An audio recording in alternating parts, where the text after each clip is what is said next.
The crowd gathered at the auction platform fell silent as Sarah Tucker clutched her infant daughter tightly against her chest, the child no more than 6 months old. The blazing Montana sun beat down mercilessly on the wooden platform where they stood, exposed to the judgmental stares of the townsfolk of Eureka. Sarah's tear-streaked face was fixed firmly on the dusty ground, her once fine blue dress now faded and tattered, much like her hopes after her husband's death had left her with nothing but debts and desperation.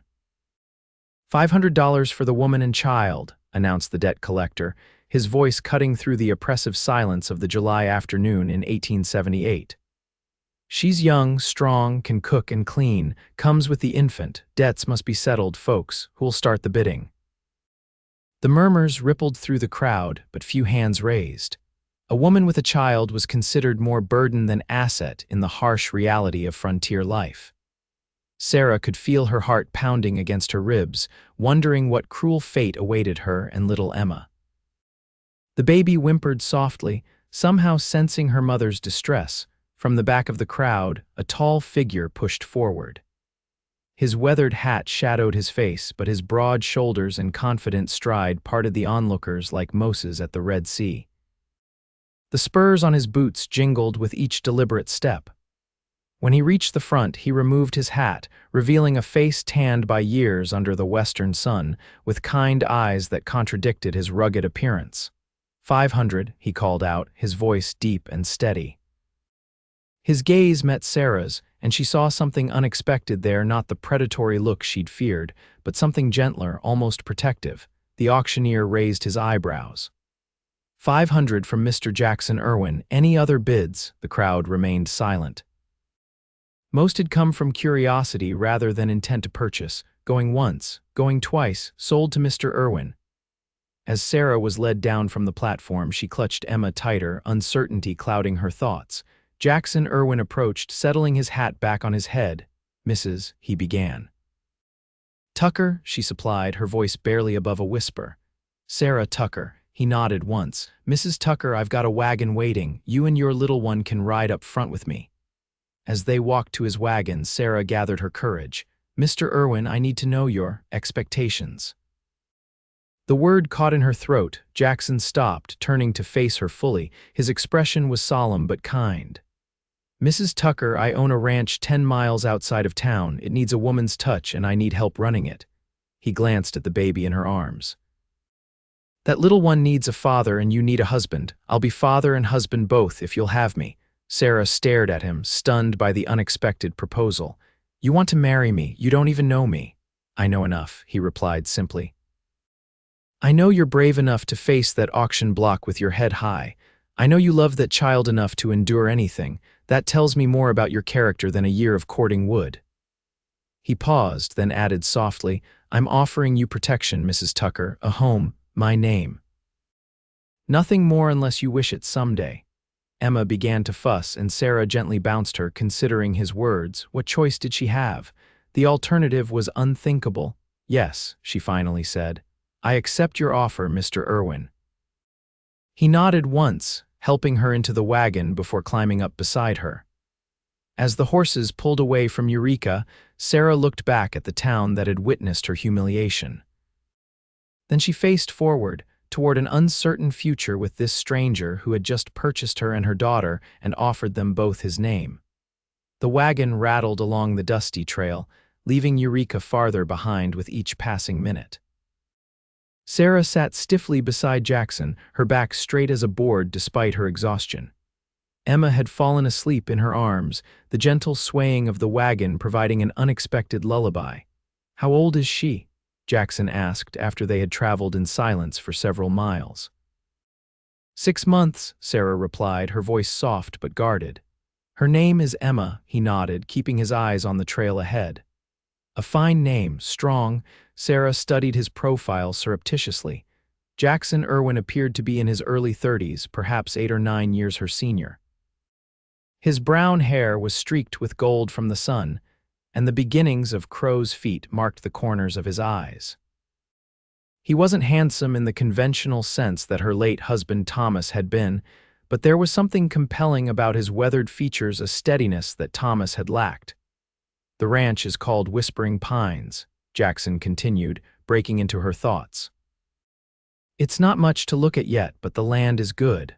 Got about 50 head of cattle, some horses, chickens, a vegetable garden that's mostly gone to weeds since my mother passed last year." Sarah absorbed this information, trying to picture the place that would now be her home.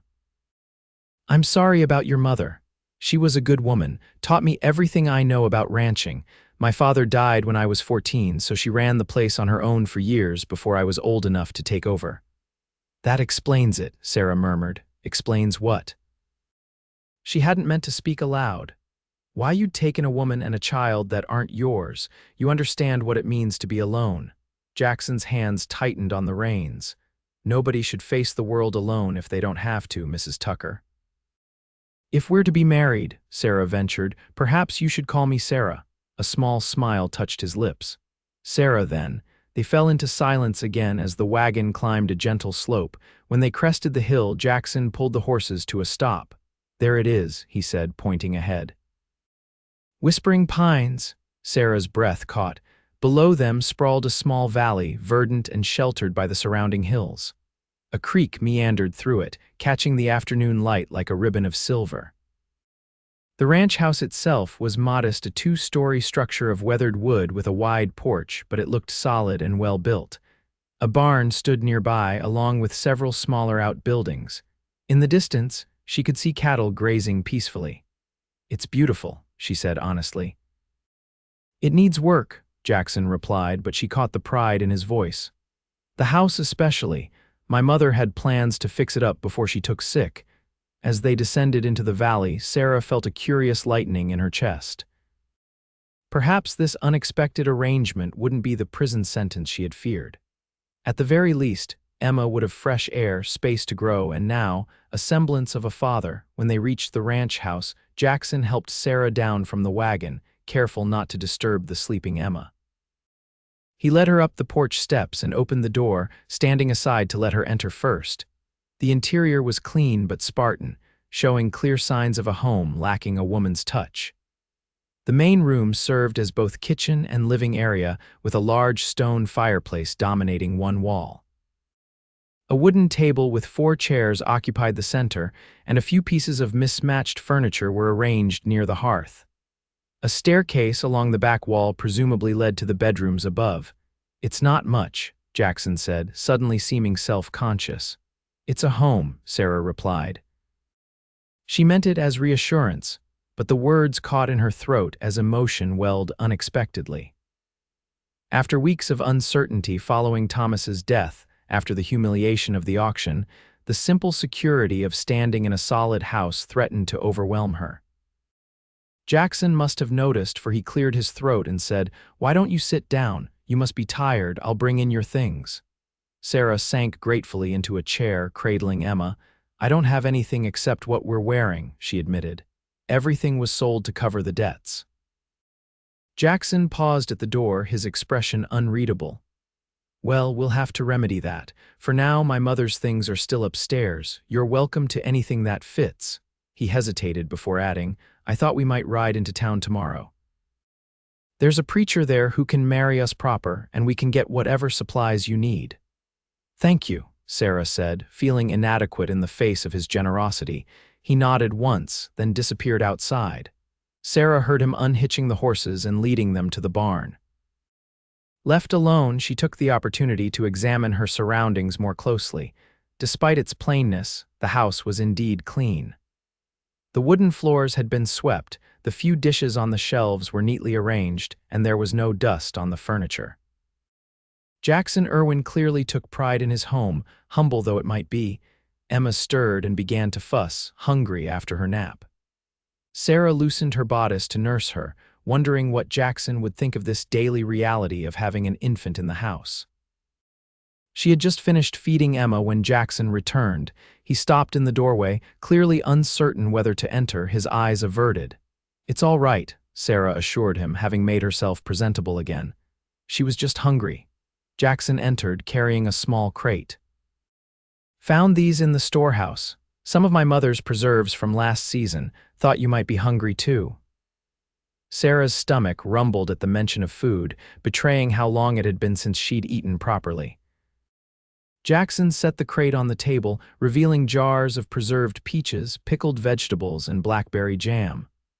I can make us something, Sarah offered, rising to her feet. Jackson gently pressed her back into the chair with a light touch on her shoulder.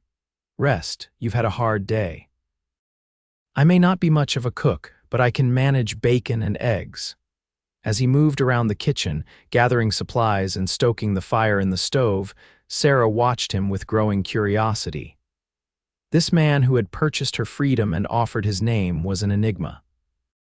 He moved with the easy confidence of someone completely at home in his own skin, yet there was a gentleness to him that belied his rugged appearance. "How long have you lived here?" she asked, breaking the silence. "All my life," he replied, cracking eggs into a pan.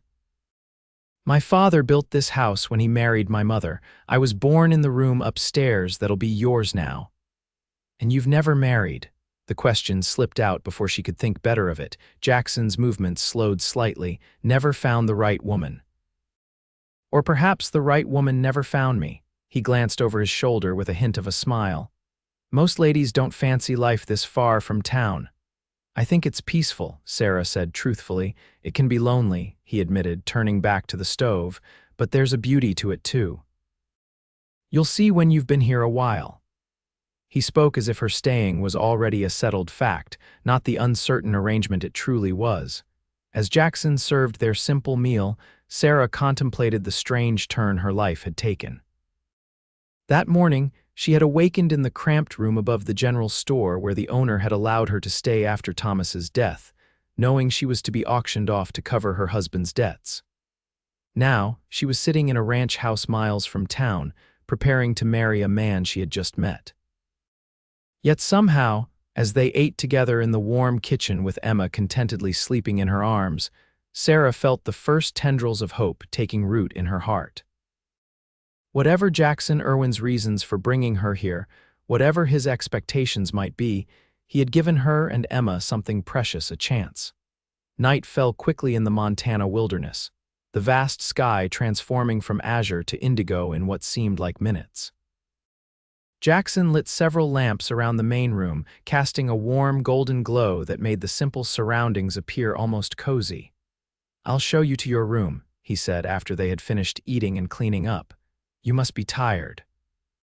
Sarah followed him up the narrow staircase, Emma still cradled in her arms. The upstairs contained a short hallway with 3 doors. "This one's mine," Jackson said, indicating the door at the far end.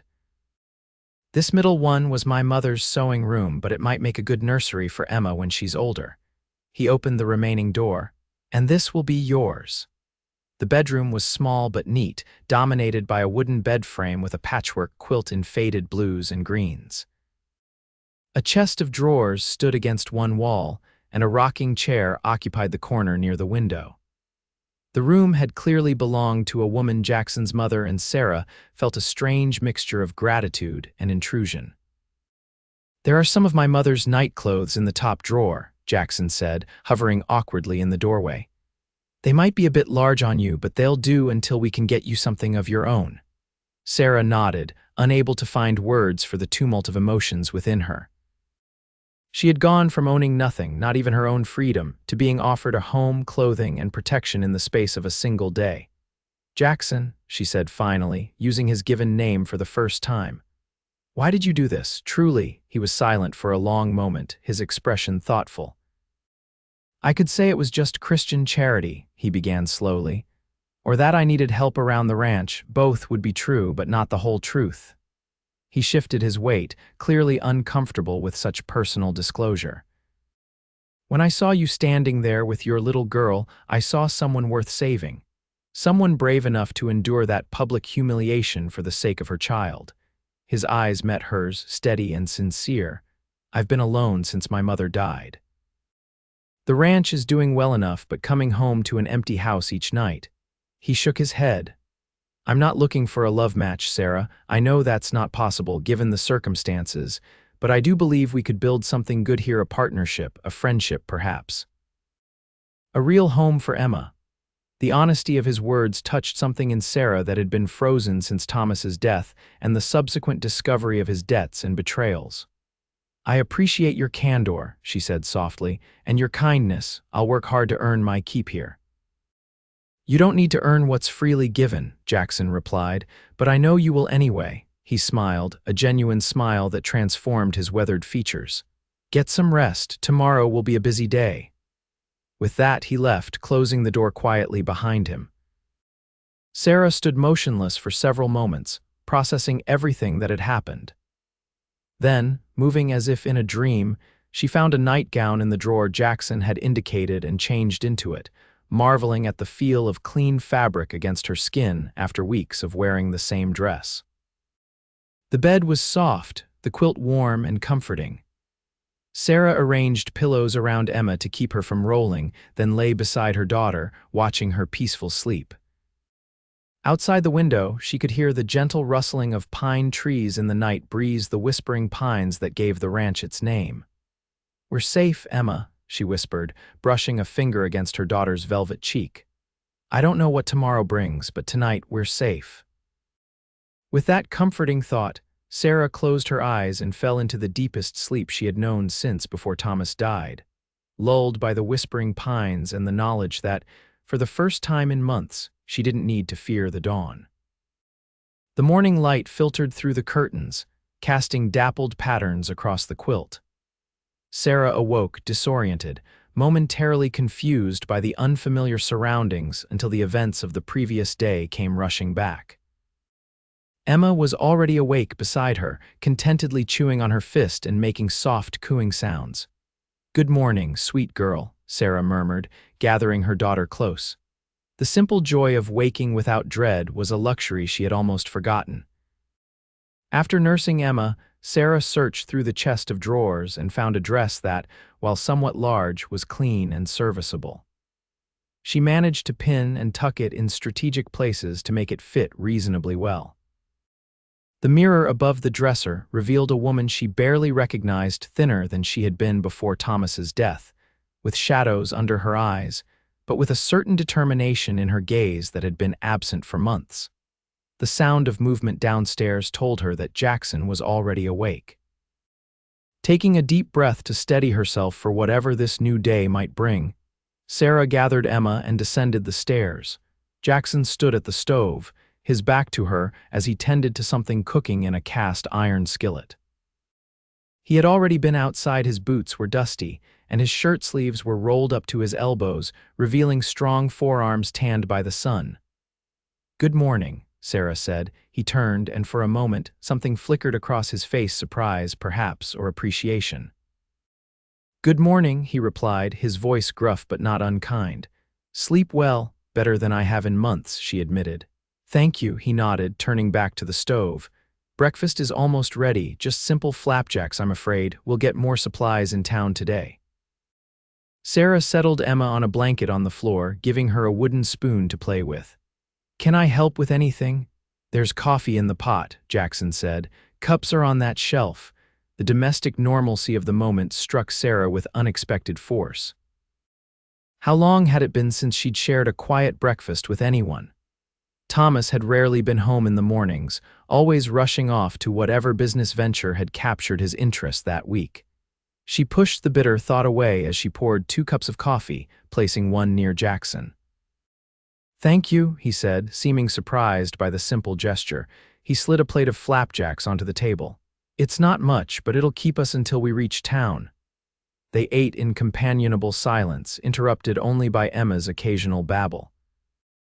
When they finished, Sarah insisted on washing the dishes while Jackson prepared the wagon for their journey. "We should reach Eureka by mid-morning," Jackson explained as he helped Sarah into the wagon, Emma securely in her arms. "Reverend Miller should be available to marry us, and then we can visit the general store for supplies." Sarah nodded, her stomach fluttering with nerves at the thought of returning to town so soon after her public humiliation. As if sensing her discomfort, Jackson added, "You needn't worry about what folks might say. By the time we leave town today, you'll be Mrs. Irwin. That's all anyone needs to know." The journey to Eureka was much more pleasant than their departure had been the previous day. The summer morning was gloriously beautiful, with clear blue skies and a gentle breeze that carried the scent of wildflowers and pine. Jackson pointed out landmarks along the way, telling Sarah about the surrounding countryside and the neighboring ranches. The closest neighbors are the Hendersons, about 3 miles east, he explained. Good people. Mrs. Henderson will likely call on you once she hears I've taken a wife. Are there many families nearby? Sarah asked, realizing how isolated Whispering Pines truly was. Not many, Jackson admitted. But those that are here look out for each other. Winter storms can be brutal and everyone needs a helping hand sometimes. As they approached Eureka, Sarah's anxiety returned.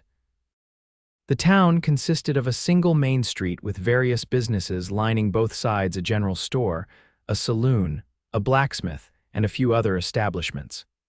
At the far end stood a small white church with a modest steeple. Jackson guided the wagon directly to the church, avoiding the more populated areas of town. Wait here, he said, helping Sarah and Emma down. I'll find Reverend Miller. The church was cool and quiet inside, smelling of wood polish and old hymnals. Sarah sat in a pew near the back, trying to calm her racing heart as Emma played with the buttons on her dress. The reality of what she was about to do, marry a virtual stranger, suddenly seemed overwhelming. Jackson returned a few minutes later with a kindly-looking older man in a clerical collar. Mrs. Tucker, this is Reverend Miller, Jackson said. The Reverend's eyes were gentle as he greeted her. Mr. Irwin has explained your situation, my dear. Please know that you're safe now. Sarah swallowed hard, fighting back unexpected tears at his kindness. Thank you, Reverend. Shall we proceed with the ceremony? The Reverend asked. I understand you wish to keep things simple. Jackson looked to Sarah, giving her one final chance to reconsider. She nodded, rising to her feet with Emma in her arms. They stood before the altar, the morning sunlight streaming through the stained glass windows, casting colorful patterns across the wooden floor. The ceremony was brief and straightforward. Reverend Miller spoke the traditional words, and Sarah and Jackson exchanged vows in steady voices. When the Reverend pronounced them husband and wife, Jackson hesitated only briefly before placing a chaste kiss on Sarah's cheek. I've prepared a marriage certificate, Reverend Miller said, leading them to a small table where a document awaited their signatures. This will make everything official. As Sarah signed her name, she felt a strange sense of completion. Sarah Tucker no longer existed. In her place stood Sarah Irwin, a name and identity she had never imagined for herself. I wish you both happiness, the Reverend said as he handed the certificate to Jackson. And if you ever need anything, my door is always open. Outside the church, Jackson helped Sarah back into the wagon. We should visit the general store now, he said. You'll need proper clothing, and we need supplies. Sarah tensed at the thought of facing the townspeople, but Jackson's steady presence beside her provided unexpected comfort. When they reached the general store, he helped her down from the wagon, then placed a protective hand at the small of her back as they entered. The store owner, a portly man with spectacles, looked up as they entered. Recognition flickered across his face as he saw Sarah, followed quickly by confusion when he noticed Jackson beside her. Mr. Peterson, Jackson said, his voice carrying clearly through the store where several other customers browsed. I'd like to introduce my wife, Mrs. Sarah Irwin. We were married this morning and are in need of some household supplies.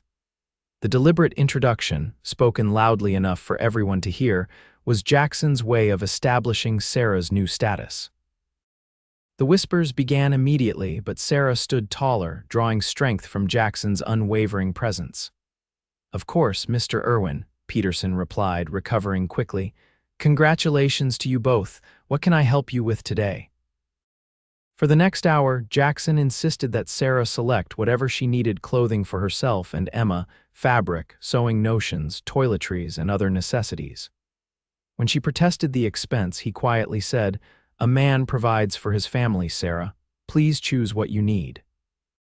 By the time they left the store, their wagon was loaded with supplies, and Sarah had endured countless curious glances and whispered comments. Yet she found that, with Jackson beside her, the humiliation she had feared never materialized.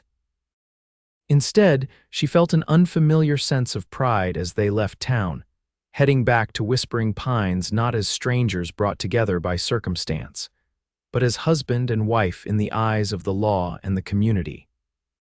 As the wagon rolled away from Eureka, Sarah realized that in the space of 24 hours her life had transformed completely.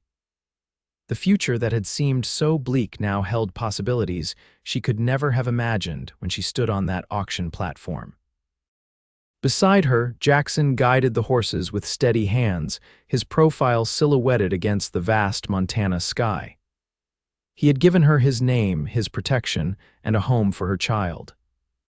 Sarah couldn't love him yet, but as she watched him, she felt the first stirrings of something that might someday grow into affection, even partnership.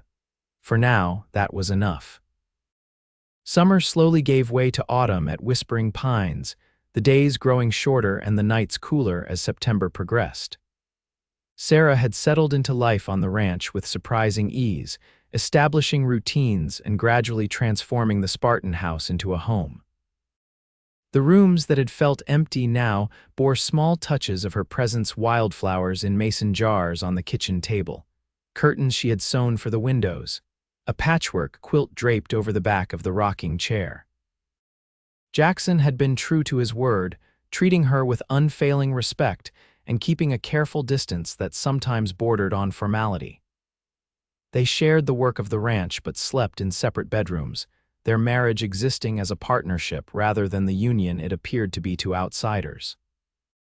Yet as the weeks passed, Sarah found herself watching him when he wasn't aware, noticing the way the sun burnished his hair to gold, the quiet competence of his hands as he worked with the horses, the rare but transformative smile that appeared when Emma reached for him. Emma had taken to Jackson with astonishing speed, lighting up whenever he entered a room. He had been awkward with her at first, clearly uncertain how to interact with an infant, but his natural gentleness had quickly won the baby's trust. Now, it was common to find him walking the floor with her in the evenings, telling her stories about the ranch in his deep, soothing voice until she fell asleep against his shoulder. On this particular evening in late September, Sarah stood at the stove, stirring a pot of beef stew while Jackson sat at the table, carefully cleaning his rifle. The domesticity of the scene struck her suddenly: how natural it felt to share this quiet moment, how different from the tense, unpredictable atmosphere that had characterized her marriage to Thomas. Mrs. Henderson stopped by today while you were checking the north pasture, Sarah said, breaking the comfortable silence. She brought apple preserves and stayed for coffee. Jackson looked up, his expression curious. Did she now? Martha Henderson rarely makes social calls. She was curious about me, I think, Sarah replied with a small smile. Though she disguised it well, she invited us to Sunday dinner after church this week. And what did you tell her? I said we'd be delighted to come. Sarah hesitated. I hope that was all right. I thought it might be good for Emma to spend time with other people. Jackson nodded, returning to his task. The Hendersons are good neighbors. Their youngest boy, Daniel, works for me sometimes when I need extra hands. He was quiet for a moment before adding, It'll be good for you too, having company besides me and Emma. There was something in his tone that made Sarah turn from the stove to look at him. I don't mind the quiet here, she said softly, after everything that happened in town. The peace of this place has been healing. Jackson's hands stilled on the rifle. You've changed this place, he said, not meeting her eyes. Made it a home again. I hadn't realized how empty it was until you filled it. The simple honesty of his words touched Sarah deeply. Jackson, she began, but was interrupted by Emma's cry from upstairs where she had been napping. I'll get her, Jackson said, setting aside the rifle and rising to his feet. He moved past Sarah, his sleeve brushing hers in the narrow space, and she caught the scent of pine and leather that she had come to associate with him. While he was upstairs with Emma, Sarah pondered the strange relationship that had developed between them. They worked together during the days, shared meals, talked about the ranch and sometimes about their pasts, Yet there remained a careful distance, a line neither had crossed. Jackson had been unfailingly respectful of her space and her choices, never pressing for more than she offered, and Sarah had been grateful for that respect. Yet lately, she had begun to wonder what might happen if that line were crossed. The thought both frightened and intrigued her. Jackson returned with Emma, who had stopped crying and was now happily playing with the collar of his shirt. "Someone just wanted company," he said, settling back at the table with the baby on his lap. "She adores you," Sarah observed, turning back to the stove to hide the unexpected emotion that welled up at the sight of them together. "She's an easy child to adore," Jackson replied simply. They ate dinner together as they did every evening, talking about the day's work and plans for tomorrow. Jackson described the cattle he was planning to purchase from a rancher in the next county, while Sarah shared her ideas for expanding the vegetable garden next spring. After dinner, as Sarah washed the dishes, Jackson sat by the fire with Emma, reading to her from a book of children's stories his mother had saved from his own childhood. The deep timbre of his voice filled the room, creating a cocoon of warmth and security that Sarah had never expected to find again after Thomas's death. When Emma finally dozed off, Jackson carefully handed her to Sarah. "I'll finish up here," he said, nodding toward the remaining dishes. "You get her settled." Upstairs, Sarah laid Emma in the small cradle Jackson had built for her, tucking the blanket around her tiny form. The cradle had been a surprise. Jackson had worked on it secretly in the barn, presenting it to Sarah without ceremony one evening a few weeks after they had returned from town as husband and wife. "She deserves a proper bed," he had said simply when Sarah had thanked him, clearly embarrassed by her emotional reaction to the gift. Now, watching Emma sleep peacefully, Sarah marveled at how much her life had changed in just a few months.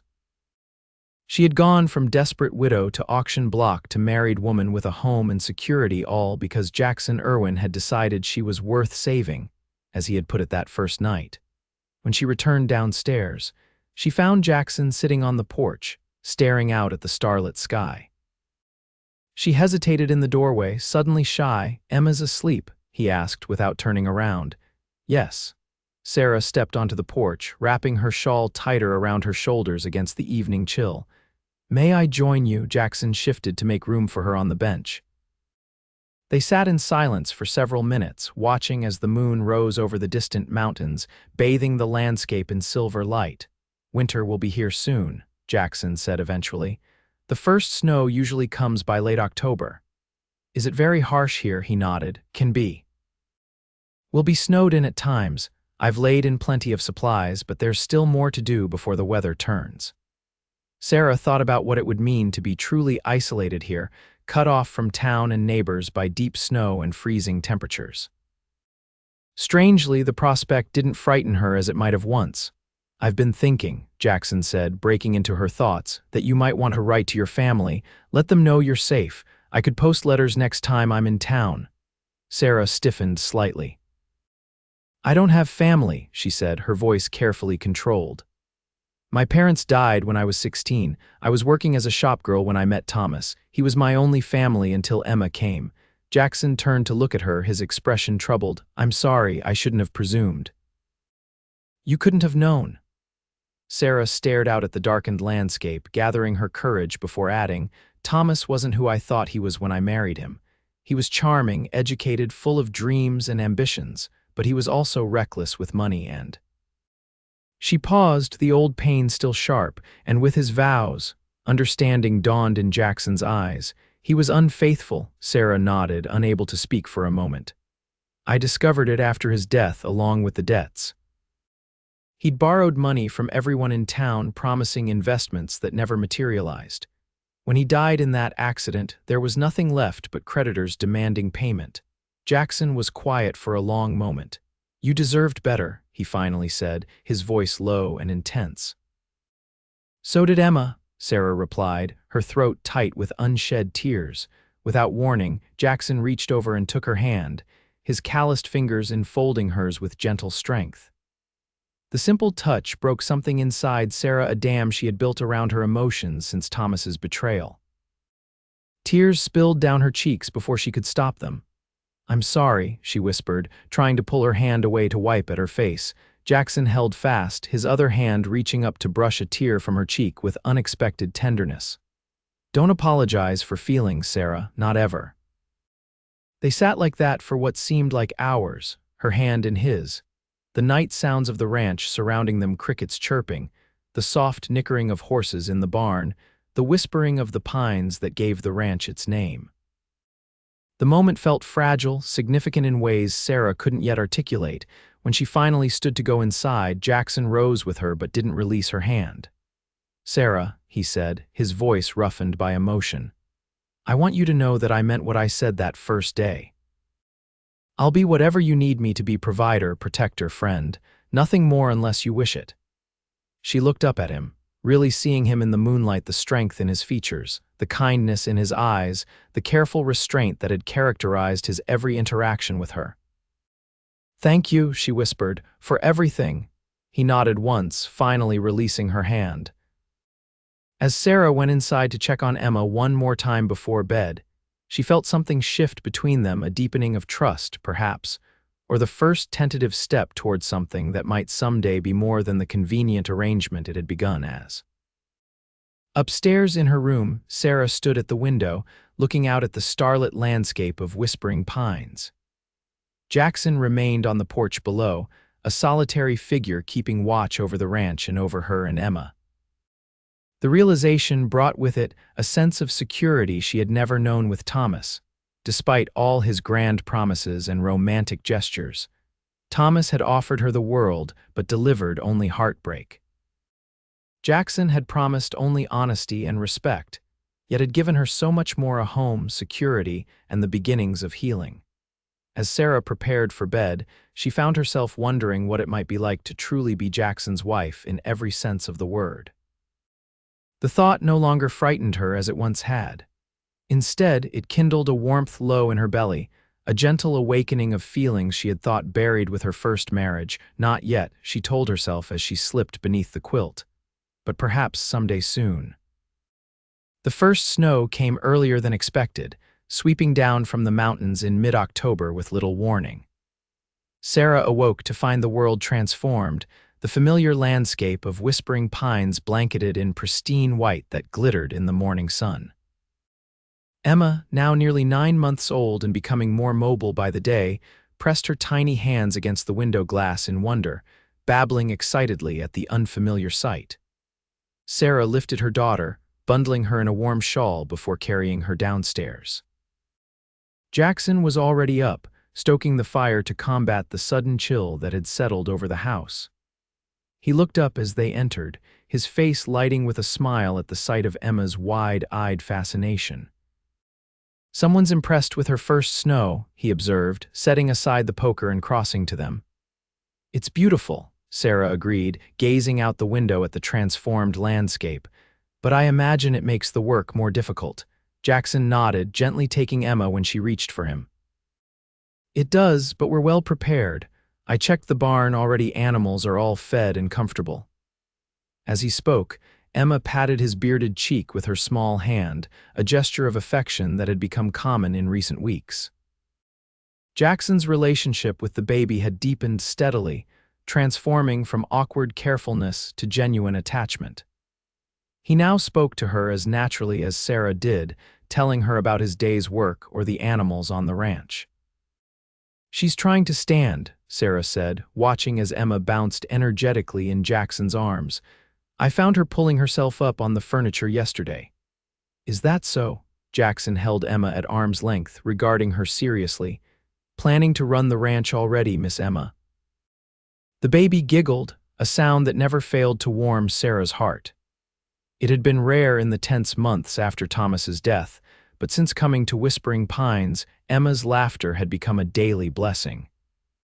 Later that morning, after breakfast, Sarah bundled Emma warmly and ventured outside with her while Jackson worked in the barn.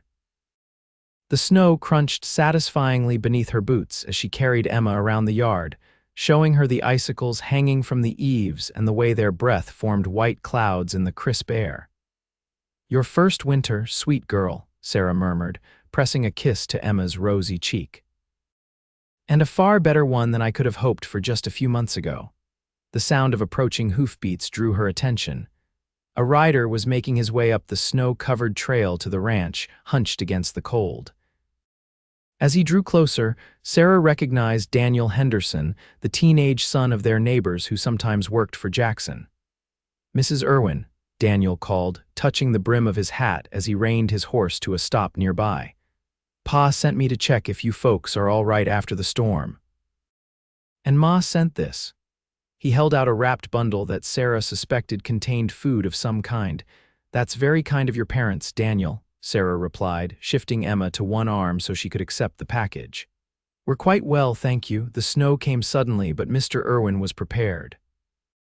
"Pa says it's going to be a hard winter," Daniel said, his young face serious beneath his snow-dusted hat. "Early snow usually means more to come." Jackson emerged from the barn, wiping his hands on a rag. "Daniel," he greeted the boy, "good of you to ride out. How are things at your place?" "All well, Mr. Irwin. Pa's concerned about the wolves, though, says they're coming down from the high country earlier than usual." Jackson's expression turned thoughtful. "I've heard them the past few nights. We'll need to keep a close watch on the livestock." They spoke for a few more minutes about ranch matters before Daniel took his leave, promising to tell his parents that all was well at Whispering Pines. Sarah watched the boy ride away, impressed by his willingness to make the journey through the snow. "The Hendersons are good neighbors," Jackson said, echoing his earlier sentiment as they headed back to the house together. "In country like this, that's worth more than gold." Inside, Sarah unwrapped Mrs. Henderson's gift to find a freshly baked loaf of bread and a jar of honey. "We should invite them for dinner soon," she suggested as she set the food on the kitchen table. "Once the weather improves." Jackson nodded, helping her remove Emma's snow-dampened outer clothes. "They'd like that. Martha Henderson has been worried about you, I think." She asked Daniel twice if you seemed happy here. Sarah looked up in surprise.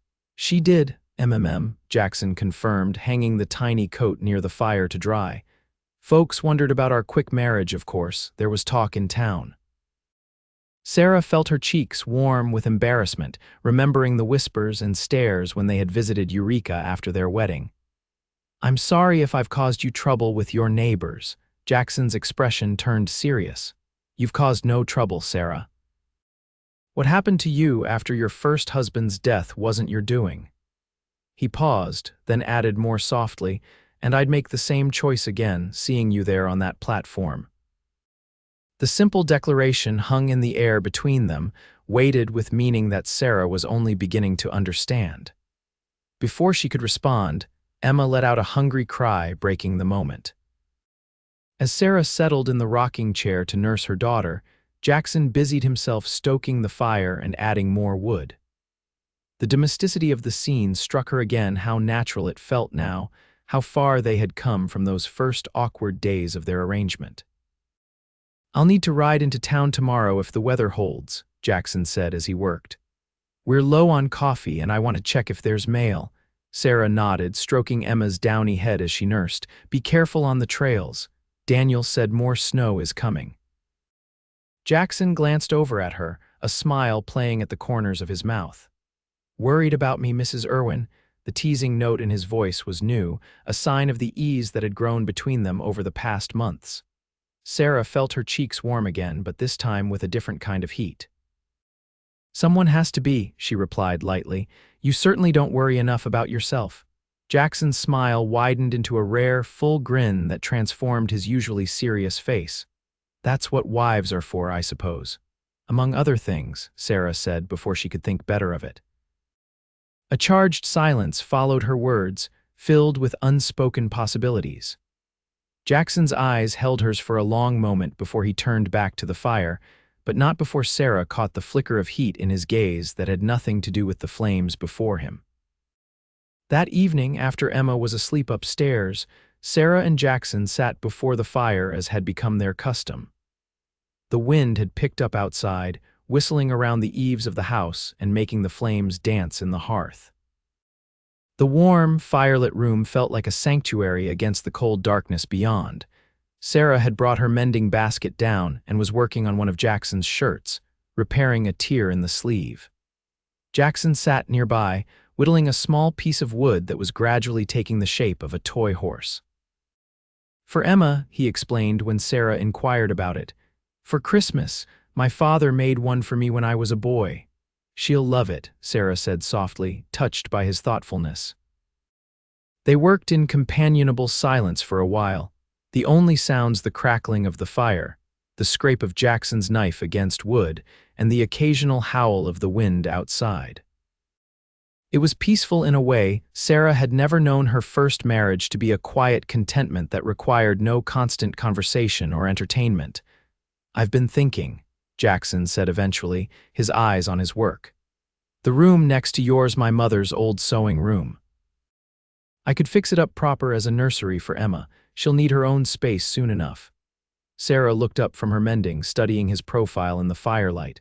"That's thoughtful of you. She's getting more active every day." Jackson nodded, turning the half-finished horse in his hands. "I could build her a proper bed too, something she won't outgrow so quickly as that cradle." "You're good with your hands," Sarah observed, immediately regretting her choice of words when Jackson glanced up with a raised eyebrow and the hint of a smile. "So I've been told," he replied, the teasing note back in his voice. Sarah felt her face flush and returned her attention to her mending, trying to ignore the flutter in her stomach at his playful response. These moments of light flirtation had been occurring more frequently between them, a sign of their growing comfort with each other. After a moment, Jackson set aside his whittling and rose to add another log to the fire. As he stood there, silhouetted against the flames, Sarah allowed herself to really look at him, the broad shoulders beneath his flannel shirt, the strong line of his jaw now familiar to her, the careful way he arranged the logs to burn most efficiently. "What is it?" he asked, turning to find her watching him. Sarah shook her head slightly. "Just thinking.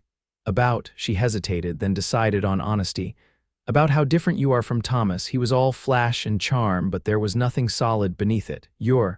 She searched for the right words. "You're real, steady." Jackson returned to his chair, his expression thoughtful. "I'm sorry you had to learn the hard way that charm isn't the same as character." "I'm not," Sarah said, surprising herself with the realization. "If I hadn't married Thomas, I wouldn't have Emma. And if he hadn't died and left those debts." She trailed off, suddenly self-conscious. "You wouldn't be here," Jackson finished for her, his voice low. "With me?" "Yes," she whispered. The air between them seemed to thicken, charged with unspoken feelings and desires. Jackson's gaze held hers, more open and vulnerable than she had ever seen it. "Sarah," he began, then stopped, apparently struggling for words. "I know when we made this arrangement, I said I'd be whatever you needed, that I wouldn't expect more than you were willing to give, and I meant it." He paused, then added more softly, "But I find myself wanting more these days." Sarah's heart quickened at his words. "What is it you want, Jackson?" He set aside his whittling and leaned forward, his elbows on his knees, his eyes never leaving hers. "I want to be a real husband to you, Sarah. Not just in name or in the eyes of the town, but in truth. I want to share your bed and your life fully, but only if that's what you want too." The simple honesty of his declaration touched Sarah deeply. There was no manipulation in his words, no pressure, just the truth of his feelings, offered for her to accept or decline as she chose. She set aside her mending and stood, crossing the short distance between them. Jackson remained seated, looking up at her with a question in his eyes. Slowly, giving herself time to change her mind if she wished, Sarah reached out and touched his face, her fingers tracing the line of his jaw. "I want that too," she whispered. Jackson caught her hand, pressing a kiss to her palm that sent a shiver of awareness through her entire body. Then he stood, towering over her in the firelight, his expression a mixture of desire and restraint. "Are you certain?" he asked, his voice rough with emotion. "There's no hurry, Sarah. I can wait as long as you need." In answer, Sarah rose on her toes and pressed her lips to his, a tentative kiss that quickly deepened as Jackson's arms came around her, pulling her against the solid warmth of his chest. His beard was soft against her skin as he returned her kiss with a passion that left her breathless. When they finally broke apart, Jackson rested his forehead against hers, his breathing uneven. "I've wanted to do that for months," he admitted. Sarah smiled, feeling a happiness she had thought lost to her forever. "What took you so long, Mr. Irwin?" He chuckled, the sound rumbling through his chest where she was pressed against him. "Waiting for my wife to decide she wanted me as much as I want her." Sarah took his hand, her decision made. "Come upstairs with me, Jackson. It's time we were truly husband and wife." In the soft darkness of her bedroom, their bedroom now, Sarah and Jackson learned each other's bodies with tender curiosity. His hands, so capable and strong in daily work, were gentle as they traced the curves of her body. His mouth, usually set in serious lines, was warm and insistent against her skin. Sarah discovered the pleasure of running her fingers through his hair, of feeling the solid strength of his shoulders beneath her hands, of hearing her name whispered like a prayer against her neck. When they finally joined, it was with a sense of rightness that brought tears to her eyes, not the dutiful submission she had known with Thomas, but a joyful giving and receiving between equals. Afterward, as they lay tangled together beneath the quilt, Jackson's arms around her and his heartbeat steady beneath her cheek, Sarah realized that somewhere along the way, without her noticing, this arranged marriage had transformed into something real and precious. "I never expected this," she whispered into the darkness. "When you bought me that day in town, I thought the best I could hope for was safety for Emma. I never imagined." "What?" Jackson prompted when she trailed off, his hand stroking gently up and down her bare back. Sarah lifted her head to look at him in the dim light filtering through the curtains. "I never imagined I could be happy again, that I could trust again." She paused, gathering her courage before adding, "that I could love again." Jackson went very still beneath her. "Sarah," he breathed, her name a question. "I love you, Jackson," she said simply. "Not because you rescued me, though I'll always be grateful for that, but because of who you are, the man I've come to know these past months, steady, honorable, kind. The man who built my daughter a cradle and reads to her by the fire. The man who never pushed for more than I could give." Jackson's arms tightened around her, and she felt the dampness of tears on his cheeks as he pulled her close. "I love you too," he whispered against her hair. "Have almost from the beginning, I think. Certainly from the first time I saw you really smile when Emma laughed at something I said." He drew back to look at her, his expression visible in the faint moonlight now filtering through the window. "I never thought I'd find this, Sarah. A woman who could make this house a home again, a child to love as my own, a family. We are a family," Sarah affirmed, resting her hand against his cheek. "You, me, and Emma, and perhaps someday." She trailed off, suddenly shy. Jackson covered her hand with his own. "Perhaps someday what?" "Perhaps someday more children," Sarah whispered. "Brothers and sisters for Emma." The smile that spread across Jackson's face was like sunrise breaking over the mountains. "I'd like that very much, Mrs. Irwin." As he pulled her close again, Sarah thought of all the twists and turns that had brought her to this moment, the grief and betrayal, the public humiliation, the desperate fear for her child's future. And then Jackson, appearing like an answer to a prayer she hadn't dared to voice, offering protection that had grown into partnership and now blossomed into love. Outside, the snow continued to fall, blanketing whispering pines in pristine white. But inside, wrapped in Jackson's arms, Sarah had never felt warmer or more at home. The winter of 1878-1879 proved to be one of the harshest in Montana's memory, with storm after storm burying the countryside in deep drifts and sending temperatures plummeting to bitter lows. For weeks at a time, Whispering Pines was cut off from town, accessible only by the most determined riders on horseback, yet within the ranch house, warmth and happiness prevailed. The change in Sarah and Jackson's relationship had transformed the already comfortable home into a place of genuine joy. They worked side by side during the days, caring for the animals, maintaining the house, and tending to Emma's needs. At night, they shared the large bedroom upstairs, where their passion for each other only deepened with time. Jackson had indeed converted the small sewing room into a nursery for Emma, building her a sturdy bed with rails to keep her from falling as she became more mobile. The little girl thrived under their combined care, growing stronger and more active with each passing day. Her first steps came just after Christmas, toddling unsteadily from Sarah's arms to Jackson's as they knelt a few feet apart on the sitting room floor. "Look at you," Jackson had exclaimed, his face alight with pride as he swept Emma up into his arms. "A proper rancher already, walking all by yourself," Emma had giggled in delight, patting his bearded face with her small hands in what had become her signature gesture of affection. Sarah, watching them together, had felt her heart swell with love for them both. By February, Emma was walking more confidently and beginning to form simple words. Mama had come first, of course, but Dada followed quickly after, much to Jackson's emotional surprise. "She called me Dada," he had said to Sarah that night, his voice rough with feeling. "I'm not her blood, but she thinks of me as her father."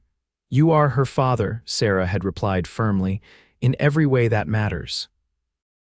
Now, as March arrived with the first tentative signs of spring, Sarah stood at the kitchen window, watching as Jackson cleared a path through the melting snow to the barn. Emma played on a blanket nearby, carefully stacking wooden blocks that Jackson had carved for her during the long winter evenings. Sarah's hand rested unconsciously on her abdomen, where the first subtle changes were beginning to make themselves known. She hadn't told Jackson yet, wanting to be certain before she shared the news that would change their lives once again. But after 2 months without her monthly courses and the familiar morning sickness that had plagued her early pregnancy with Emma, she was confident. She was carrying Jackson's child. The thought filled her with a quiet joy. A year ago, the prospect of another child would have terrified her, struggling as she was with debt and impending homelessness after Thomas's death. Now, secure in Jackson's love and the home they had built together, she welcomed this new life growing within her. "Look who's coming," she said to Emma, pointing out the window as Daniel Henderson appeared on horseback, making his way carefully along the slushy trail to the ranch. Emma abandoned her blocks and hurried to the window as quickly as her toddler legs would carry her, pressing her hands against the glass. "Horse," she exclaimed, one of her newest words. "That's right, sweetheart, Daniel's horse." Jackson met the boy in the yard and they conversed briefly before heading toward the house together. Sarah put the kettle on for coffee, knowing Daniel would appreciate something warm after his cold ride. "Mrs. Irwin," Daniel greeted her as he entered, removing his hat and stomping snow from his boots. At 17, he was growing into a fine young man, tall and responsible beyond his years. "Ma sent these." He held out a package wrapped in brown paper, "Seeds for your garden. She said you'd mentioned wanting to plant more vegetables this spring." "That's very thoughtful," Sarah replied, taking the package. "Please thank your mother for me. Will you stay for coffee? It's nearly ready." Daniel accepted gratefully, settling at the kitchen table while Jackson hung up their coats. Emma immediately toddled over to the visitor, offering him one of her blocks with solemn generosity. "Thank you, Miss Emma," Daniel said, accepting the gift with equal seriousness. "That's mighty kind of you. She's taken a shine to you," Jackson observed, lifting Emma onto his lap as he sat across from Daniel.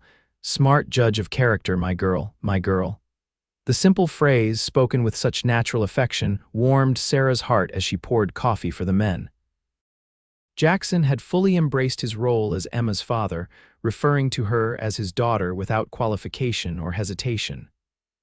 In the eyes of everyone who knew them now, Emma was an Irwin, as much Jackson's child as Sarah's.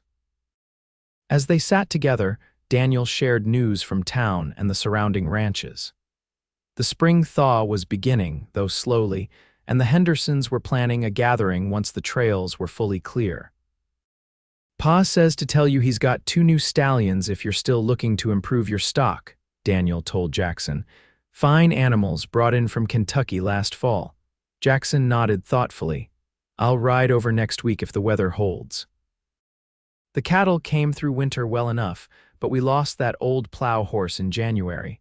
I'll need a replacement before planting season." They continued discussing ranch business while Sarah listened, occasionally contributing her own observations.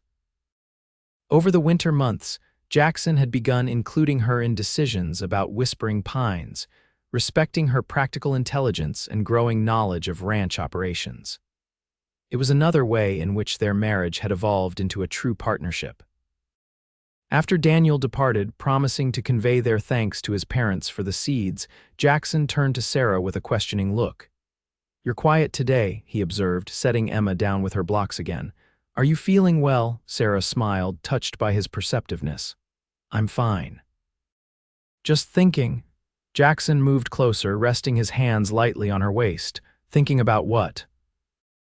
She looked up at him, studying the now beloved features of his face, the laugh lines around his eyes that had deepened over the months of their marriage, the strong jaw softened somewhat by his neatly trimmed beard, the mouth that could curve into the most heart-stopping smile she had ever seen.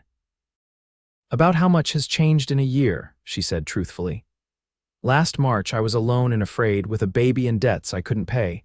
Now—" She gestured around them at the cozy kitchen, at Emma playing contentedly nearby, at the life they had built together. Jackson's expression softened. "Now you're the heart of this place," he finished for her. "The best thing that ever happened to Whispering Pines and to me." Sarah reached up to touch his face, her decision made. "There's something I need to tell you, Jackson." His eyes searched hers, suddenly concerned. "What is it?" "I'm with child," she said simply. "Your child. It will come in late summer, I think." For a moment, Jackson stood perfectly still, his expression one of stunned wonder. Then, with a whoop of joy that startled Emma into wide-eyed surprise, he lifted Sarah off her feet and spun her in a circle. "A baby," he breathed as he set her gently back on her feet, his hands cradling her face. "Our baby." The pure happiness in his eyes brought tears to Sarah's. "You're pleased, then?" "Pleased," Jackson laughed, a sound of uncomplicated joy. "Sarah, there aren't words for what I am right now." He dropped to his knees suddenly, pressing his hands reverently against her still flat abdomen. "Hello in there, little one," he murmured. "Your pa can't wait to meet you."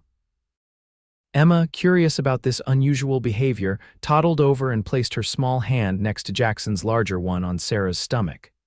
"Baby?" she asked, looking up at her mother with serious brown eyes. Sarah knelt down to Emma's level, amazed by her daughter's perception. "Yes, sweetheart. There's a baby in Mama's tummy, like Mrs. Henderson's new calf, remember? You're going to be a big sister."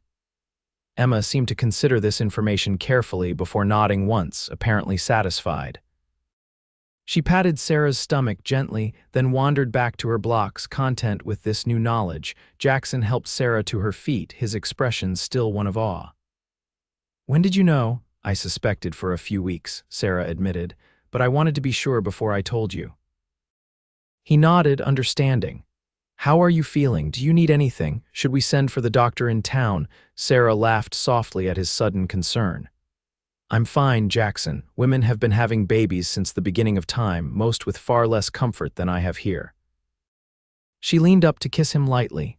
"But I won't refuse being pampered a bit."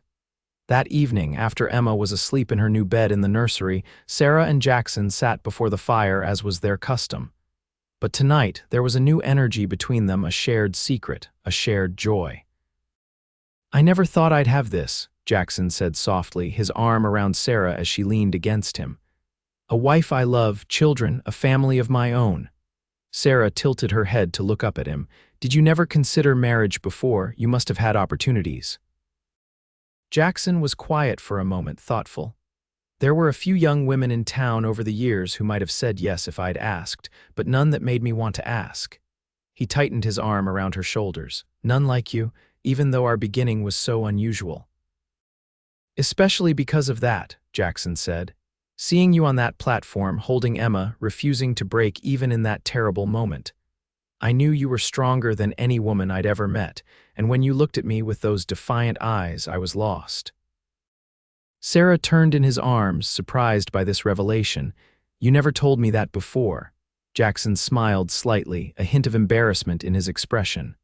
"How could I? Hello, I just purchased you at auction, and by the way, I think I'm falling in love with you." "Even I know that wouldn't have been well received," Sarah laughed, the sound mingling with the crackling of the fire. "No, perhaps not," she sobered, reaching up to touch his face. But I'm glad you felt that way even then. It makes what's grown between us seem meant to be somehow." Jackson turned his head to press a kiss to her palm, a gesture that had become familiar and cherished between them. "Do you believe in that? Things being meant to be?" "I didn't used to," Sarah admitted. "But how else can I explain finding you when I needed you most? Or this love that's grown between us, so different from what I had with Thomas."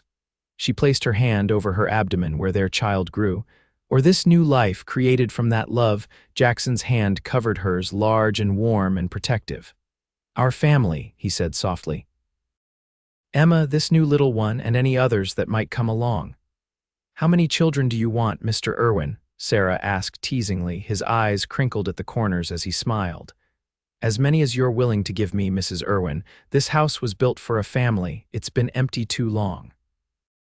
The next morning dawned clear and cold, a perfect early spring day in Montana. Sarah woke to find Jackson already up and dressed, standing at the bedroom window as he gazed out at the snow-covered landscape of whispering pines. "What are you thinking about so seriously?" she asked, sitting up in bed and drawing the quilt around her shoulders against the morning chill. Jackson turned, his expression thoughtful. "About the future, making plans." He crossed to sit beside her on the edge of the bed. "This baby changes things, Sarah. Good changes, but still changes." "What sort of plans?" she asked, leaning into his solid warmth. "The house will need expanding eventually. Emma will need her own proper bedroom as she grows, and this new little one will need the nursery." He placed his hand gently on her stomach, a gesture that had already become habitual since her announcement the previous day. "And I've been thinking about the ranch itself. We should consider diversifying, adding more crops, perhaps some fruit trees in that sheltered South Valley." Sarah nodded, understanding his practical approach to their growing family's needs. The vegetable garden could be expanded too.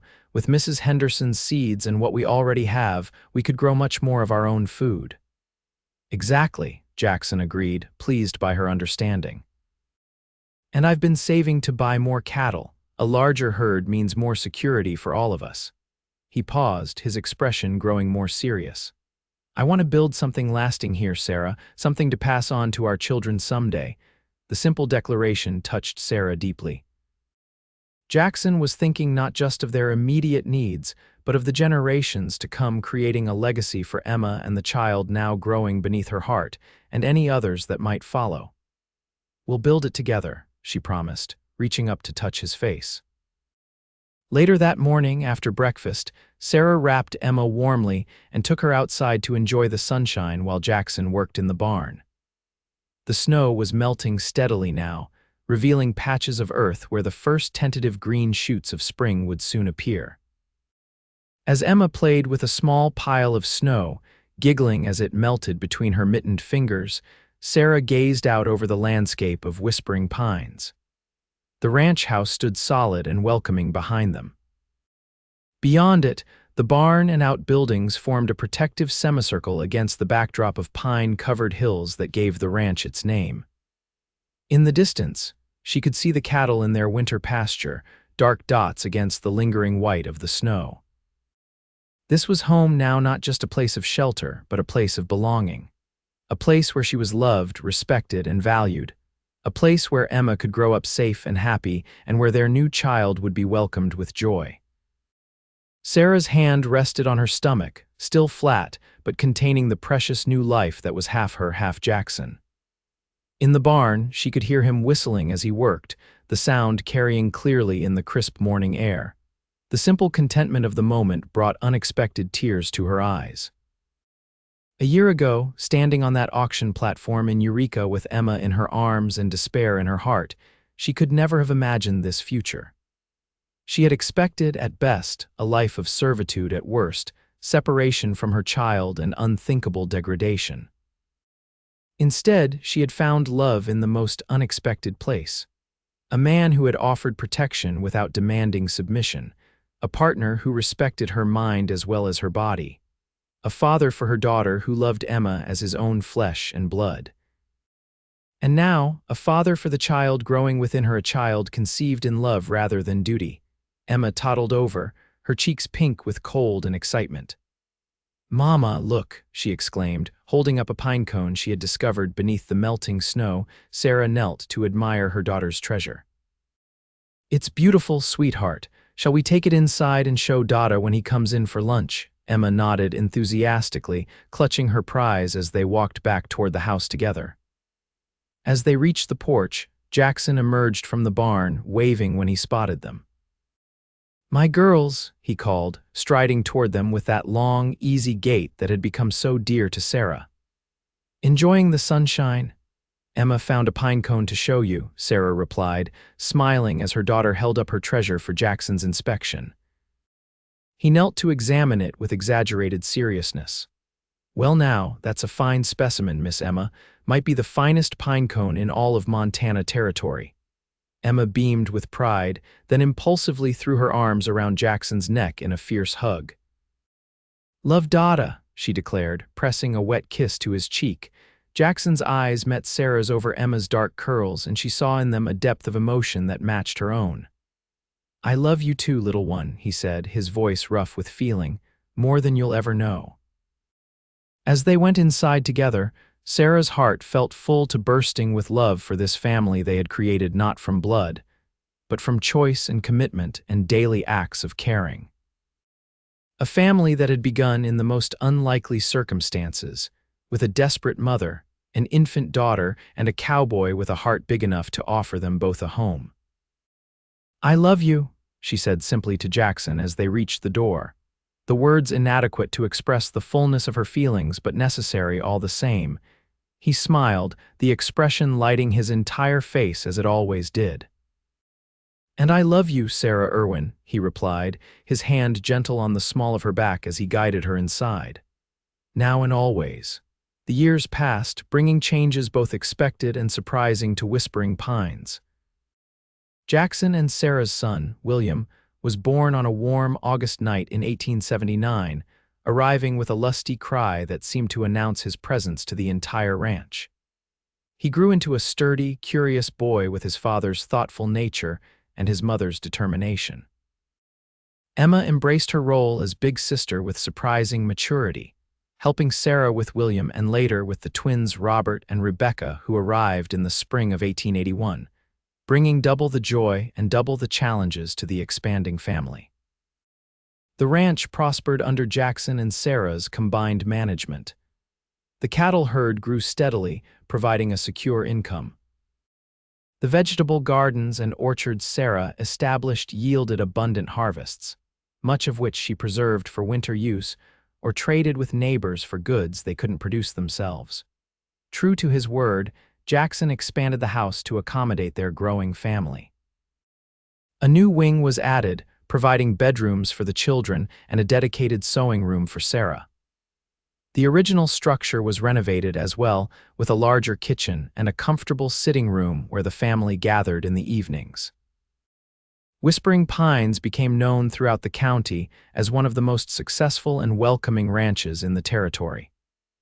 The Irwins hosted gatherings for their neighbors, celebrated holidays with abundant feasts, and offered help to those in need without hesitation. In the summer of 1883, 5 years after Jackson had first brought Sarah to Whispering Pines, they stood together on the porch, watching their children play in the yard. Emma, now nearly 6, was teaching 5-year-old William and the 2-year-old twins how to catch fireflies in the gathering dusk. "Do you ever think about that day in town?" Sarah asked softly, leaning against Jackson's solid warmth. "The day you bought me and Emma," Jackson's arm tightened around her waist. "Sometimes," he admitted. "Mostly when I look at our children and realize how close I came to never having any of this." Sarah nodded, understanding exactly what he meant, if you hadn't been there that day. "But I was," Jackson said firmly, turning her to face him. "And every day since then, I've thanked God for giving me the courage to speak up and offer for you." Sarah smiled, reaching up to touch the lines at the corners of his eyes, lines that had deepened over the years from smiling at his children, from squinting into the Montana sun as he worked the land, from the fullness of a life well lived. "You remember what you said to me that day?" she asked. "When we were leaving town in your wagon," Jackson nodded, his eyes never leaving hers. I said I'd be father and husband both, that Emma needed a father and you needed a husband. And you've been both, Sarah said softly, the best father our children could ask for. The best husband I could ever have dreamed of. Jackson bent to kiss her, a tender gesture made familiar by years of shared love yet still capable of quickening her heart. Thank you, he murmured against her lips. For what? For taking a chance on me, for building this life with me. For giving me these children, this family. His forehead rested against hers, their breath mingling in the twilight air. For loving me, Sarah. From the yard came the sound of children's laughter as William captured a firefly, his excited voice calling to his sisters to see the tiny light cupped in his hands. The scent of pine hung in the air, mingling with the aroma of the bread Sarah had baked that afternoon, and the wildflowers the children had gathered for the table. This was Whispering Pines, not just a ranch, but a home. A place of safety, of belonging, of love freely given and received. A place that had begun with a desperate auction and an unexpected offer, and had grown into something neither Sarah nor Jackson could have imagined that fateful day in Eureka. As twilight deepened into dusk and the children's voices called them to join in the firefly hunt, Sarah and Jackson left the porch hand in hand, stepping together into the life they had built, a life that had started with 2 words, spoken by a cowboy with kind eyes and a heart brave enough to claim a woman and her child as his own. I'll be father and husband both. A promise made and kept through all the seasons of their lives together.